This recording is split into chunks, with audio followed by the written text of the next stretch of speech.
Bagaimana kabarnya hari ini? Sehat? Sehat. Baik, kayaknya udah semangat ya untuk mendengarkan informasi-informasi yang akan saya berikan nanti. Baik teman-teman, sebelum kita masuk ke informasi yang akan saya berikan, izinkan saya untuk memperkenalkan diri. Nama saya Devi Rahmayuni, saya mahasiswa dari Universitas Perintis Indonesia. Nah, sebagai teman-teman ketahui, tujuan saya datang ke sini untuk memberikan informasi-informasi kepada teman-teman tentang konsumsi gula, garam, dan lemak. Nah, nanti di dalam sela saya memberikan materi, nanti saya ada reward. Nah, saya akan memberikan reward kepada teman-teman bagi teman-teman yang bisa menjawab pertanyaan saya dan bagi teman-teman yang bertanya kepada saya. Nanti saya kasih reward. Nah, saya mohon teman-teman untuk memperhatikan dan mendengarkan materi yang akan saya sampaikan karena ini sangat berguna untuk kesehatan kita. Baik, kita mulai ya teman-teman.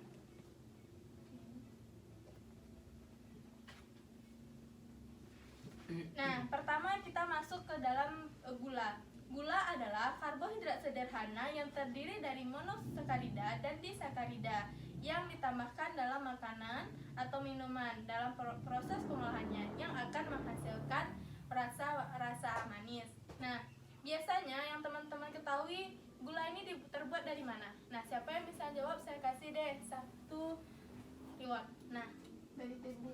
ya bagus. Nah, gula itu terbuat dari tebu. Sebagian orang membuat gula dari tebu. Nah, dengan siapa? Mita.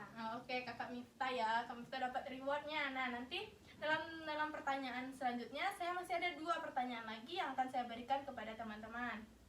Nah, seperti pengertian tadi, yaitu terdapat disakarida dan monosakarida.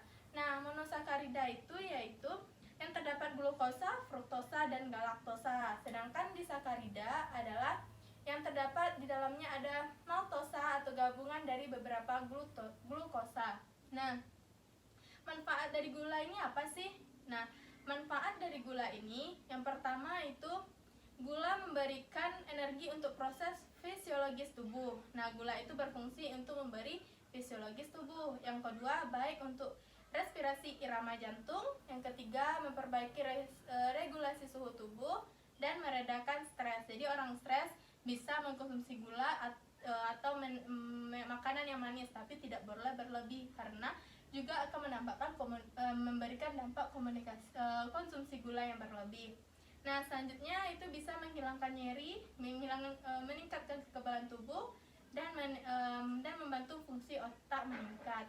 Nah, untuk dampak konsumsi gula sendiri itu ada beberapa teman-teman. Nah, yang pertama itu obesitas. Nah, bagi teman-teman yang mengkonsumsi gula lebih dari yang dianjurkan akan berdampak kepada obesitas. Teman-teman ada yang tahu obesitas apa?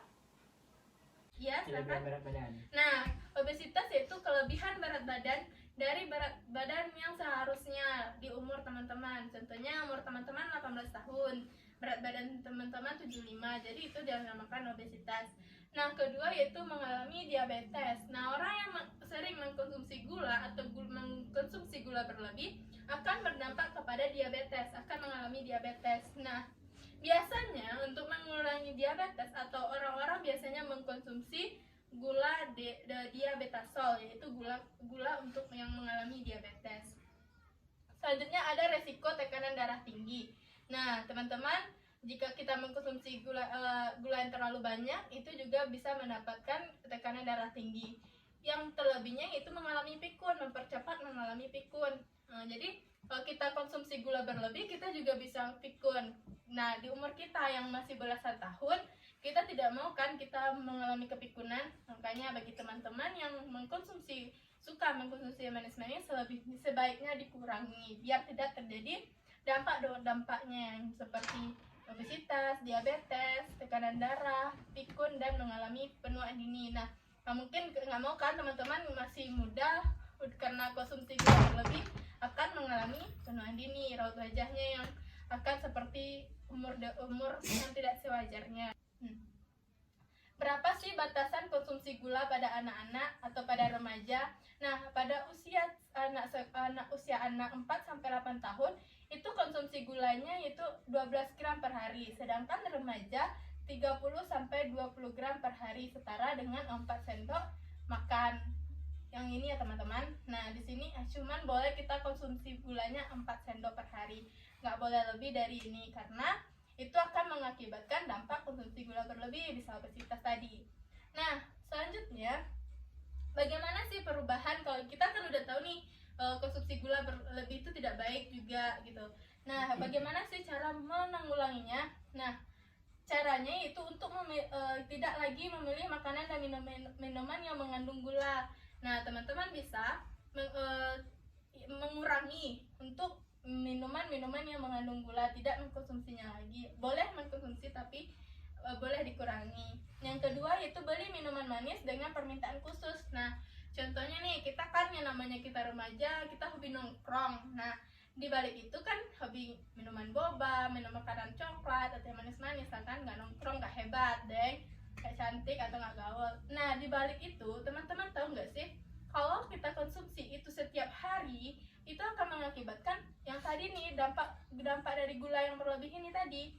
Nah gimana caranya? Caranya yaitu kita boleh nongkrong, tapi kita minta sama mbak-mbaknya kalau request deh, bilangnya, mbak saya mau minuman ini tapi gulanya dikurangin ya, gulanya nggak usah pakai gula deh, lebih baik, karena di dalam minuman itu terdapat banyak gula, dari bubuknya saja sudah pakai gula. Yang kedua kan susu kental manis, itu susu kental manis itu banyak mengandung gula. Nah belum lagi dari yang lain-lainnya, bobanya kan. Boleh teman request bilang kalau bisa gulanya dikurangi. Nah yang selanjutnya mengurangi penambahan kecap. Nah bagi teman-teman yang suka makan bakso dengan kecap, ini bisa dikurangi lagi. Ada porsi yang biasanya kecapnya full kecap, sekarang bisa dikurangi karena bisa berdampak lagi ke kelebihan konsumsi gula tadi. Nah mengganti susu kental manis dengan susu UHT. Nah yang saya bilang tadi, kalau susu kental manis itu ternyata tidak mengandung susu lagi, tapi mengandung gula, kebanyakan gula. Makanya susu kental manis itu manis karena lebih besar gula yang terkandung di dalam susu kental manis. Nah itu untuk pembahasan kita tentang gula. Sekarang kita membahas garam. Kita sudah bahas gula nih, selanjutnya kita bahas garam. Nah garam adalah senyawa mineral dengan unsur utama natrium dan klorida yang dinyatakan sebagai natrium yang berasal dari bahan pangan dan ditambahkan kepada makanan dan minuman sehingga menghasilkan rasa asin. Nah sama seperti gula tadi, garam juga mempunyai manfaat. Yang pertama, menjaga produksi hormon tiroid. Yang kedua, mencegah tekanan darah rendah. Kalau kita menggunakan garam, bisa tekanan darah kita rendah. Sedangkan kita mengkonsumsi gula yang berlebih, itu akan berisiko pada tekanan darah tinggi. Selanjutnya, memelihara keseimbangan cairan tubuh, memelihara fungsi organ tubuh, menghilangkan jerawat. Nah kalau kita konsumsi garam, kita bisa menghilangkan jerawat, tapi ada batas-batasnya. Tidak boleh juga mengkonsumsi garam itu lewat dari ambang batas, karena bisa mengakibatkan kelebihan dan kekurangan yang akan berdampak kepada efek ke tubuh kesehatan kita. Nah itu yang selanjutnya, mencegah penuaan. Sama dengan kalau gula tadi berlebih bisa mengakibatkan penuaan dini, sedangkan manfaat garam itu bisa mencegah penuaan. Selanjutnya lagi ada di sini kekurangan dan kelebihan garam. Nah teman-teman, dalam kekurangan garam kita bisa meningkatkan kadar kolesterol jahat dan meningkatkan resiko kematian akibat gagal jantung. Nah kalau kita kelebihan garam, berarti ini ya teman-teman, dampaknya akan meningkatkan kolesterol jahat, meningkatkan resiko kematian. Nah selanjutnya kelebihan garam, yaitu meningkatkan resiko diabetes. Jadi kelebihan gula dan kelebihan garam bisa meningkatkan resiko diabetes. Yang kedua, tekanan darah tinggi dan penyakit ginjal, serta resiko terkena osteoporosis. Nah kan teman-teman udah tahu nih apa kelebihan dan kekurangan dan apa manfaatnya. Jadi gimana nih sebenarnya batasan garam yang dianjurkan? Nah batasan konsumsi garam yang dianjurkan oleh Kementerian Kesehatan menyarankan kita mengkonsumsi garam itu yang bagi dewasa setara dengan 1 sendok teh garam atau 5 gram atau 2000 miligram natrium. Nah yang mana contoh sendoknya? Yang ini ya teman-teman, ini contohnya. Kita cuma boleh mengkonsumsi 1 1 sendok teh garam, berarti lebih kecil dari gula. Dan sendok teh setara dengan 5 gram atau 2000 mg natrium. Nah, kalau kita udah tahu nih dari kekurangan dan kelebihan, nah gimana sih cara kita merubah perilaku makan kita pada yang akan berdampak pada penurunan asupan garam. Nah, yang pertama, mengurangi pemakaian saus. Tadi mengurangi kecap pada gula, kalau seandainya garam itu mengurangi pemakaian saus. Selanjutnya, mengurangi konsumsi mie instan. Nah, bagi teman-teman yang suka konsumsi mie instan, kan bumbunya tuh kan sangat wangi kan, siapa juga yang nggak enak. Nah, ternyata di dalam bumbu mie instan itu terbanyak terkandung garam. Nah, teman-teman bisa menguranginya supaya tidak akan berdampak kepada resiko diabetes tadi, atau penyakit ginjal, atau kanker perut, bisa juga karena garam ini ya teman-teman. Nah, selanjutnya ganti ke cemilan sehat. Nah, teman-teman bisa mengganti kepada cemilan sehat. Contohnya, siapa yang tahu apa sih cemilan sehat itu? Siapa yang tahu deh, saya kasih reward parfum. Gak ada yang tahu? Nah, contoh cemilan sehat itu bisa diganti dengan buah. Nah, teman-teman yang hobi makan mie instan bisa diganti dengan buah atau minuman-minuman sehat lainnya. Tapi tidak boba ya teman-teman, karena boba itu bukan minuman yang sehat, karena bisa mengganggu kesehatan tubuh kita. Selanjutnya, memodifikasi penggunaan bumbu daripada mie instan tadi. Contohnya teman-teman makan mie pakai penyedapnya, boleh diganti dengan garam. Walaupun sih rasanya emang nggak enak, tapi lebih baik mencegah daripada mengobati. Nah, selanjutnya, mengurangi konsumsi daging atau ikan olahan. Boleh, tapi itu teratur. Nah, untuk garam. Nah, dari garam dengan gula yang saya jelaskan tadi, saya ingin bertanya nih kepada teman-teman. Dari teman-teman, siapa yang masih ingat batas konsumsi gula pada remaja? Siapa yang tahu, saya kasih reward parfum. Ayo, siapa? Nanti saya kasih dia reward parfum. Dan yang ini akan saya berikan pada waktu kuis nanti. Ya, silakan. Kalau untuk anak usia 4-8 tahun yaitu 12 gram per hari. Ya, benar. Kalau untuk kita yang remaja berapa? 16 gram per hari. Bukan. Itu untuk yang main.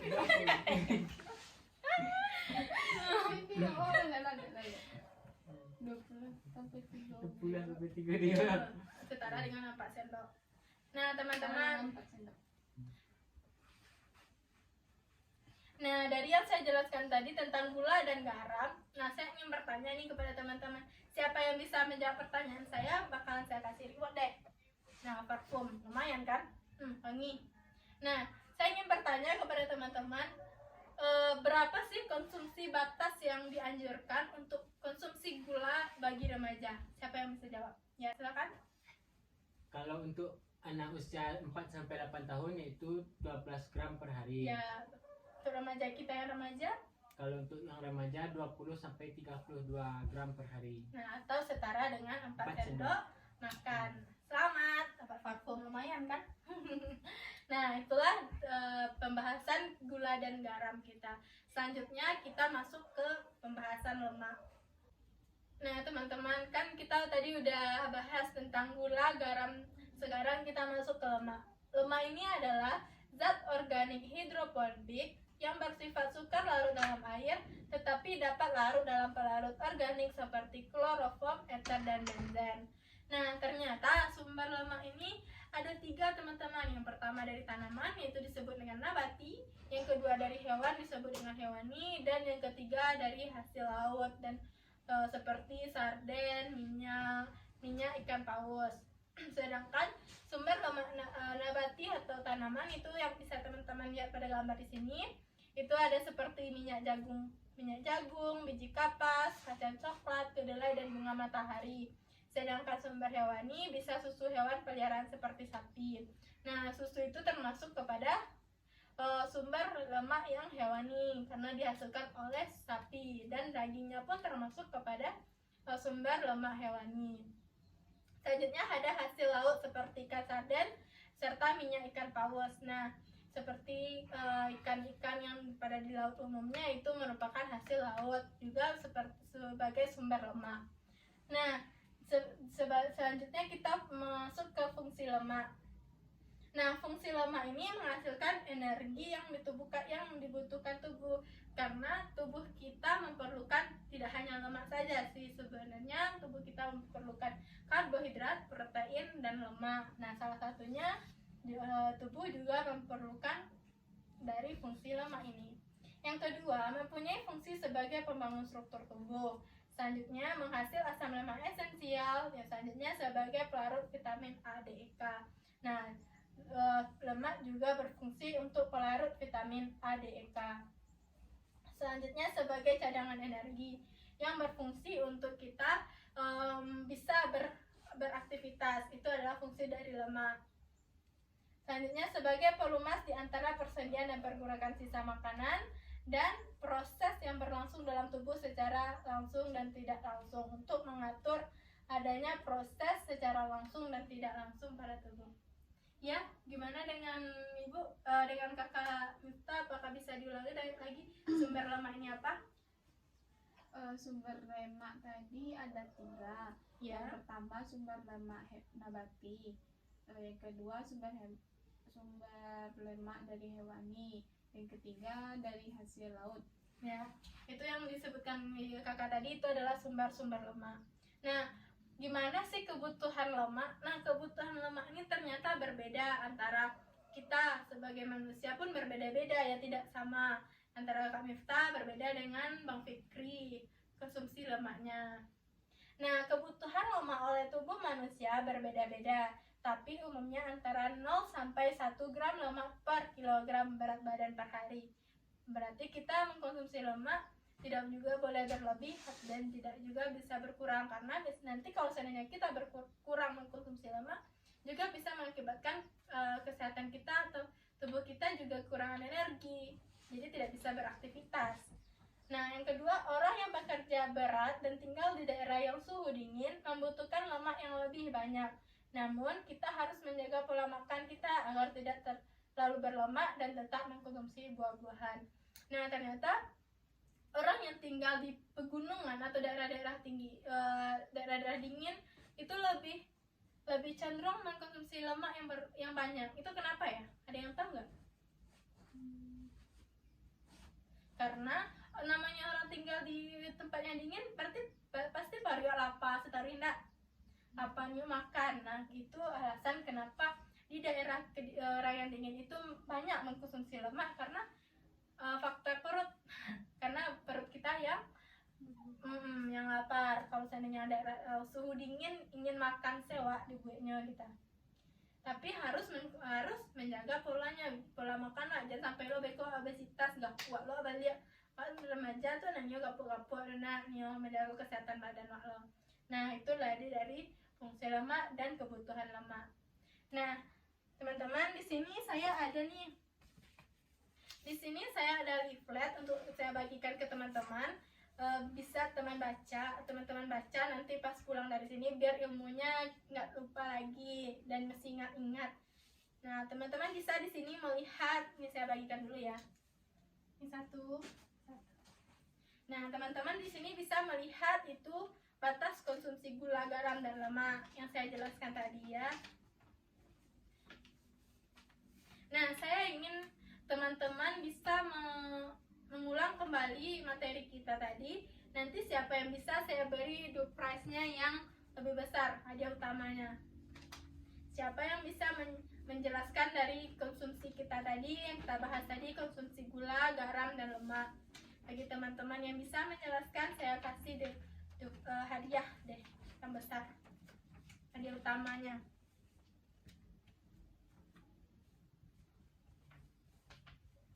Saya ingin bertanya, bagaimana sih cara kita mengatasi kelebihan gula, garam, dan lemak? Bagaimana sih pemilihannya? Siapa bagi teman-teman yang tahu jawabannya?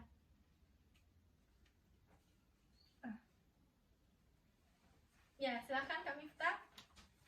Kalau kita kelebihan gula, maka kelebihan banyak makan gula, Ya, maka konsumsi gula. konsumsi gula, kurangi konsumsi makanan atau minuman dengan kadar gula tinggi. Ya, kenapa Kak Miftah bisa kita kurangi? Karena akan efek apa?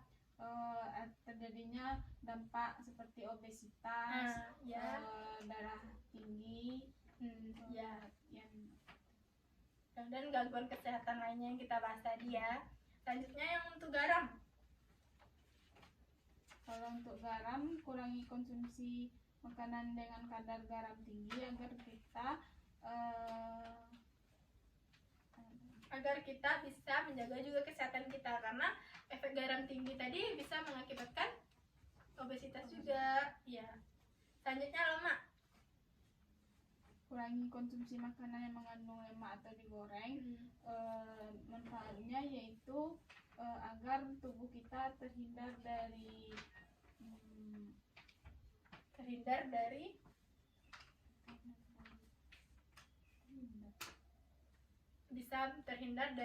penyakit-penyakit kayak kolesterol, gagal jantung, karena itu efek dari gangguan ginjal, dari kelebihan lemak tadi. Nah, makanya orang-orang yang berumur di usia lanjut disarankan untuk makanannya direbus saja, tidak digoreng, karena itu makanan yang digoreng itu mengandung lemak yang tinggi yang akan mengakibatkan kolesterol, sakit jantung, dan lain sebagainya. Makanya kalau bisa di rumah kakak untuk menyajikan kepada orang tua bisa dengan cara direbus saja atau dikukus, karena itu lebih baik. Baik, saya kasih reward untuk Kak Miftah. Sama-sama. Nah, itulah pembahasan informasi yang dapat saya sampaikan kepada kakak dan abang tentang konsumsi gula, garam, dan lemak. Nah, kan sekarang kita udah tahu nih gimana cara batasan berapa konsumsi gula dan garam kita per hari. Nah, saya berharap kepada kakak dan abang supaya bisa menjaga konsumsi gula, lemak, dan garamnya tadi, biar tidak terjadi penyakit-penyakit yang tidak kita inginkan. Lebih baik mencegah daripada mengobati. Baik, sekian dulu informasi yang dapat saya sampaikan. Saya ucapkan terima kasih kepada kakak dan abang atas partisipasi waktunya. Saya ucapkan terima kasih dan assalamualaikum warahmatullahi wabarakatuh. Waalaikumsalam warahmatullahi wabarakatuh. Makasih. Sudah selesai. Iya, Mana? Nah, teman-teman, kan kita tadi udah bahas tentang gula, garam. Sekarang kita masuk ke lemak. Lemak ini adalah zat organik hidrofobik yang bersifat sukar larut dalam air, tetapi dapat larut dalam pelarut organik seperti kloroform, eter, dan benzen.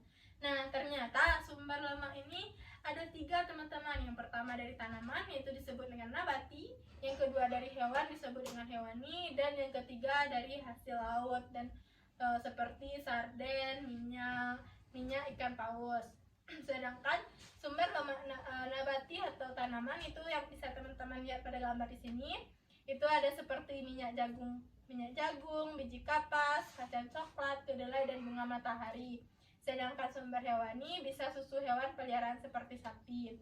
Nah, susu itu termasuk kepada sumber lemak yang hewani karena dihasilkan oleh sapi, dan dagingnya pun termasuk kepada sumber lemak hewani.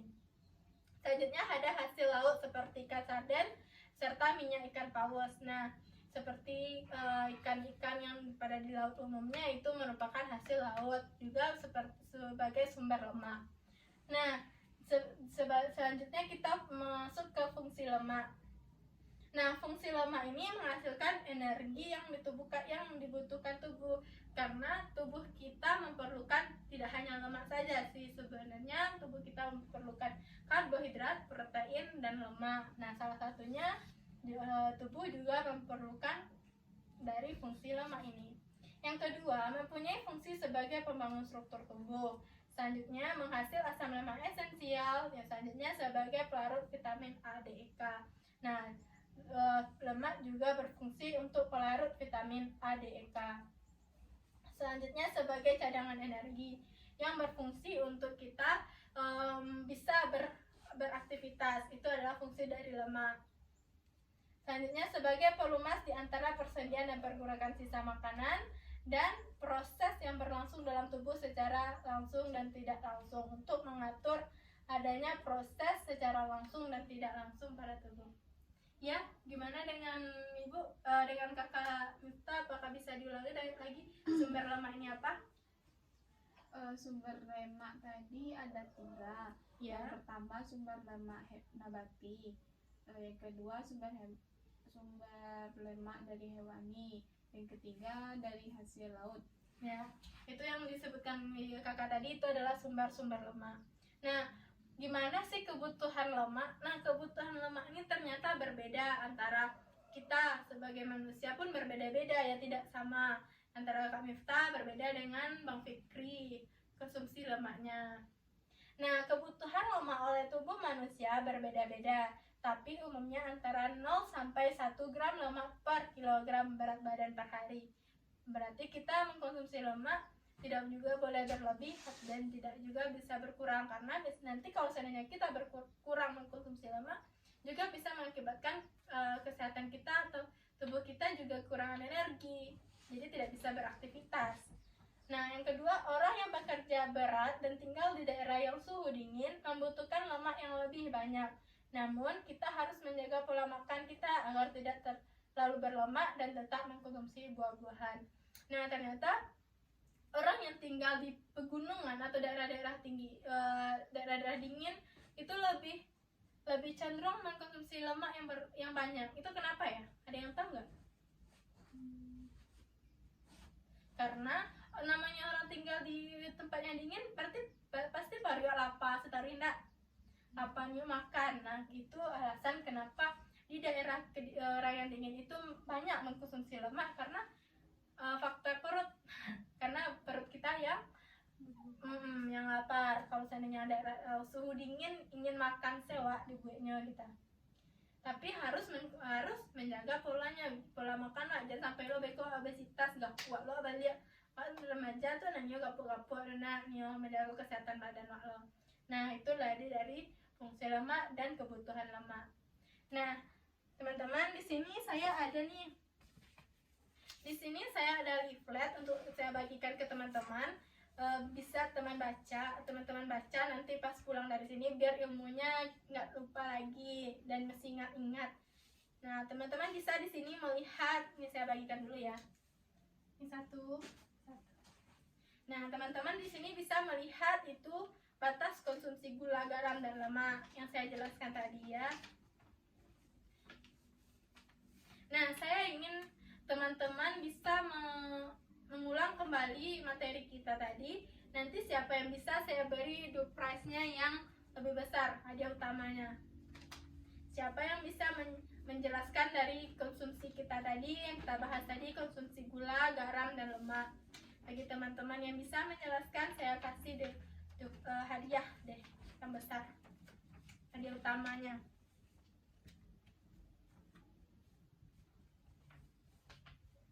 Saya ingin bertanya, bagaimana sih cara kita mengatasi kelebihan gula, garam, dan lemak? Bagaimana sih pemilihannya? Siapa bagi teman-teman yang tahu jawabannya?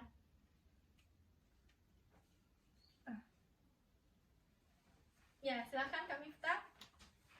Kalau kita kelebihan gula, maka kelebihan banyak makan gula, Ya, maka konsumsi gula. kurangi konsumsi makanan atau minuman dengan kadar gula tinggi. Ya, kenapa Kak Miftah bisa kita kurangi? Karena akan efek apa? Terjadinya dampak seperti obesitas, darah tinggi, dan gangguan kesehatan lainnya yang kita bahas tadi ya. Selanjutnya yang untuk garam. Kalau untuk garam, kurangi konsumsi makanan dengan kadar garam tinggi agar kita agar kita bisa menjaga juga kesehatan kita, karena efek garam tinggi tadi bisa mengakibatkan obesitas juga. Ya, selanjutnya lemak. Kurangi konsumsi makanan yang mengandung lemak atau digoreng. Manfaatnya yaitu agar tubuh kita terhindar dari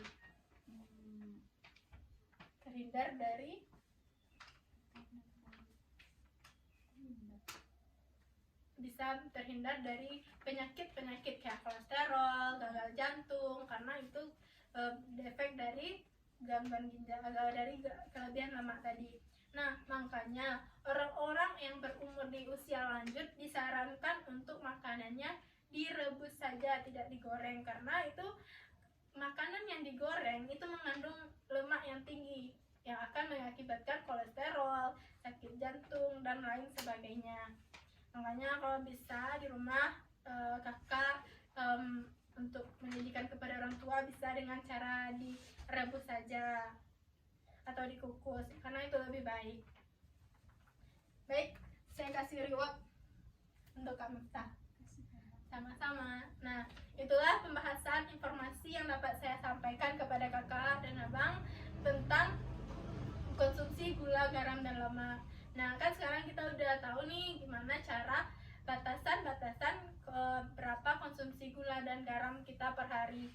Nah, saya berharap kepada kakak dan abang supaya bisa menjaga konsumsi gula, lemak, dan garamnya tadi, biar tidak terjadi penyakit-penyakit yang tidak kita inginkan. Lebih baik mencegah daripada mengobati. Baik, sekian dulu informasi yang dapat saya sampaikan. Saya ucapkan terima kasih kepada kakak dan abang atas partisipasi waktunya. Saya ucapkan terima kasih dan assalamualaikum warahmatullahi wabarakatuh.